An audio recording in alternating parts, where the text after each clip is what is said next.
Well, Rain, you made it with Graham and Dave again. Yeah. Was it? That didn't come from the Volume 4 tour, but it was just later that you did you call them to make this album? Or? Well, it was not certain because I'm never sure about Dave because you know we broke up the original band because he wanted to leave and he didn't want to tour anymore. And now he's come back again, which is great. You know, it's a nice surprise. Yeah, he wasn't a professional drummer in the years before the Volume 4 tour. Yeah, he was. Yeah, but just playing local gigs. And, yeah, you know, he didn't want to be traveling around the world, and he didn't want to be flying. And so that's really great that he came back because him and Graham together are so great, and it just the obvious guys to record this with, actually. Yeah. Okay. Yeah, and the studio. You recorded somewhere in East Berlin? Yeah. What was it? In an old East German radio station. Yeah. Really weird place. Very surreal, kind of built in the 50s and now half empty, just falling to pieces.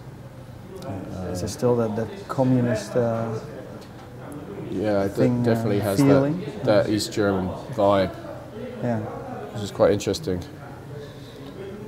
Of course, it's easy for me to say it's interesting. I wasn't stuck there for 40 years with no way of getting out, so I apologize to any citizens of the former DDR. Yeah, okay. Yeah, but interesting atmosphere. Yeah. Yeah, some songs. The Invisible Man. Who is the Invisible Man? Well, it's me, but it could be, of course, as you said, I don't really write autobiographical songs exactly. I try to write things that I think someone else could relate to in some way. Well, yeah, okay. It's a song about the good things about being invisible. And we seem to have a culture now, well, this is especially in the UK, which is obsessed with celebrity, obsessed with fame. And we're all supposed to think that there's nothing better in the world than being famous.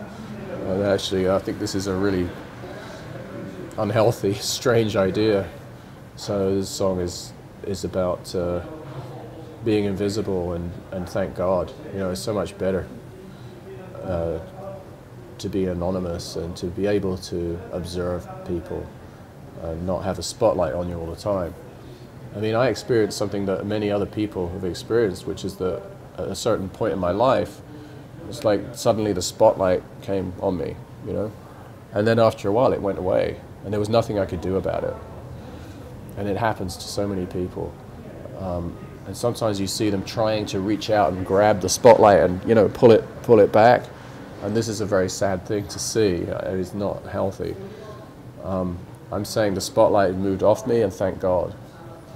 Yeah, you didn't like the spotlight?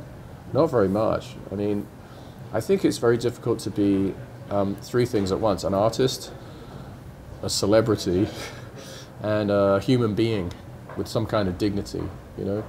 I think very few people are able to be all three at once and to continue to be all three or even two of those things for year after year.